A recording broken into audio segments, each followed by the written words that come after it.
Вот. Мына күннен мощный энергия алуға болады. Сөйтіп пробежкадан негізінде просто күн шықпай тұрып, мен осы жерде тұрғам, мосттың үстінде. Одан кейін барып, мына шықты уже. Осыны көргім келген ғой, просто осыны көргім келіп, и сонымен қайтадан кетіп баратым пробежкаға. Төсектің қырын қарасаңыздаршы. Қандай қып жинап қойған. Терезе ашып қойдық. Яқта төрт өткел болсан қосып қойдық. Қуаныш Жонбай мырзаның, Мербек мырзаның таңғы асты алдымызға қойып қойдық. Таңғы ас болсын, обед болсын, ужин болсын, постоянно осыны қосып қойып, осыны көріп жүрмін.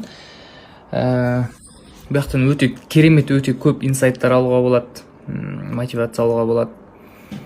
Бизнеске қатысты, өзіңе қатысты, спортқа қатысты болсын, барлығы үшін. Адамның бойында қандай қасиет бар, соның барлығын осыны көру арқылы просто дамыта салсаңыздар болады. Ас болсын.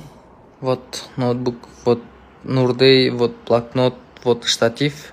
Осы жерде отырып видео түсірем, прямо эфирге кірем. Сонымен кофе ішем.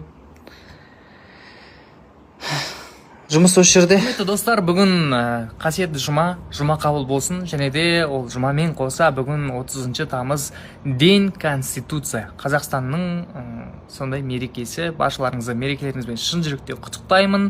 Және де мен қазақстандықтарға бір күшті бір тілек айтқым келіп тұр. Біріншіден бастайын. Барша кредиті барлар қарыздар, барлардың қарыздар кешіріліп, кредиттар кешіріліп кетсін. Және де растаможка, утилизация деген нәрселердің барлығы құрып кетсін, жоқ болып кетсін. Вообще ондай керек емес.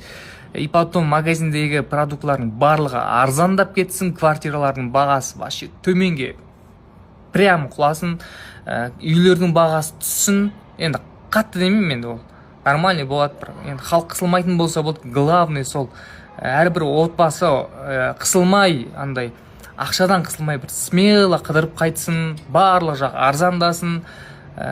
Сөйтіп бейбітшілік өмірде сүре берейік. Одан әрі